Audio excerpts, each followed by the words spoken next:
Bu mana shu bir oy bo'lib bo'lmagan tug'ilganiga bu bo'taloqni bu 1,5 yil bolasini emadi. Chunki tuyada qisir sog'da yo'q. Keyingi bolasiga homilador bo'lib, bolasi katta bo'lgunicha ichida bu sut emadi. Bir kun bolasini berkitib qo'ysangiz, ertasiga sut bermaydi. Chunki tuya bolam uchun deb sut beradi-da. Sut bersangiz, tuya bo'talog'ini olib kelsangiz, yana sutga kiradi.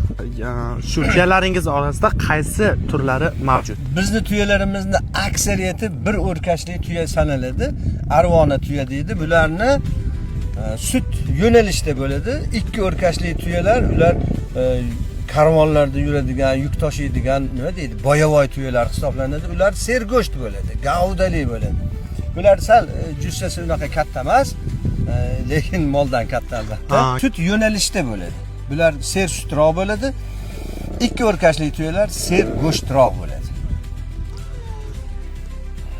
2012-yildan beri qancha odamlar kelib shifo topib ketdi shu tuyalarning suti sabab bo'lib.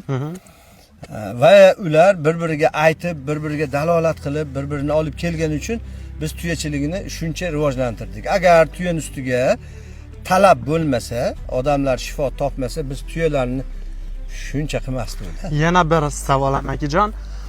Tuya faqat suti foydalimi yoki qolgan bir foydali tomonlari ham bormi? Baraka toping. Tuyani go'shti o'ta issiqlik bo'ladi. Juda kuchli, kaloriyasi kuchli tuya suti bo'ladi, go'shti bo'ladi. Tuyani go'shtidan foydalanish mumkin. Terisidan poyabzal qilish mumkin. Sutidan shifo tariqasida foydalanish mumkin va hokazo boshqa xususiyatlari ham ko'p. Katta rahmat aka. Qadamlaringizga hasanat, salomat bo'ling. Aziz muxlislar, sizlar ham mana shu kabi tuya haqidagi faktlarga qiziqarli savollaringiz bo'lsa, bizga yozib qoldirishingiz mumkin bo'ladi. Xayr, salomat bo'ling.